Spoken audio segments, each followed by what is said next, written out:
Hey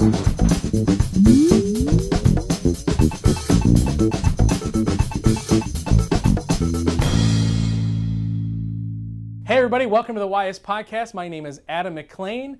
In this week's episode, we have a couple of segments. First, we're going to kick it off with a little tip from Duffy Robbins. He's going to talk all about how to use your hands while you're doing the youth talk. Here's something that I found helpful, and I often see this, I think, done poorly, is when you do your gestures and you're giving a talk. Doug Fields and I wrote a book called Speaking to Teenagers, and in that book, we talk about how to use our hands, and I think one of the important factors in terms of the way you use your hands is where you place them. Where you place them when you're speaking and where you place them when you're not using them. There's kind of the flesh wound, that people use sometimes, and you kind of go that way, and then that really limits your gestures. Some people kind of do the, this approach, and some people kind of use the firing squad, and some, kind of use the fig leaf approach, and otherwise known as the penalty kick. I recommend that you find a place that's comfortable for you to put your hands, but then when you actually do your gestures, when you're giving a talk or when you're teaching, is get them up right about here. I always say about 6 inches to 8 inches in front of my neck. I do that because I don't want the audience to have to think about, well, do I look at his face or do I look at his hands?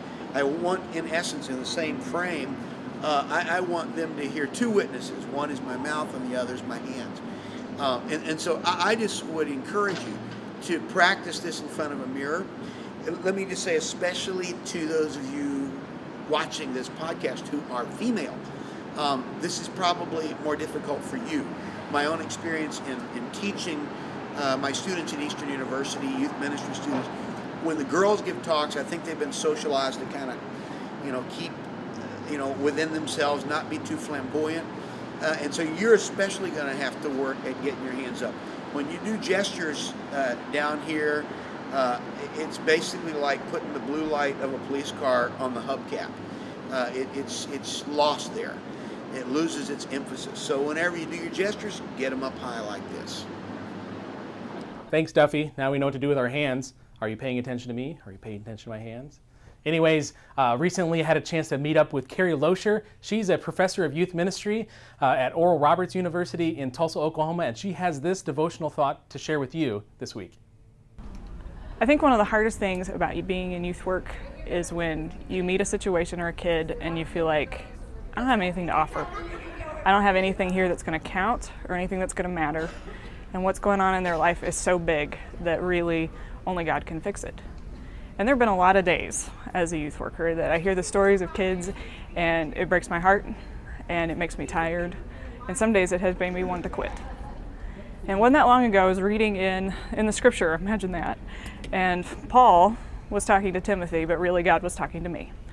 And what he had to say was, look, you remember that the faith of your grandmother and the faith of your mom got passed on to you, Timothy? Well, take that little bit of faith and fan it into flame and let that be the gift of God. And I was reading that and I was thinking about some of the kids that I've come across, and I began to just thank the Lord. Because, the reality is that there's a little bit of something in me.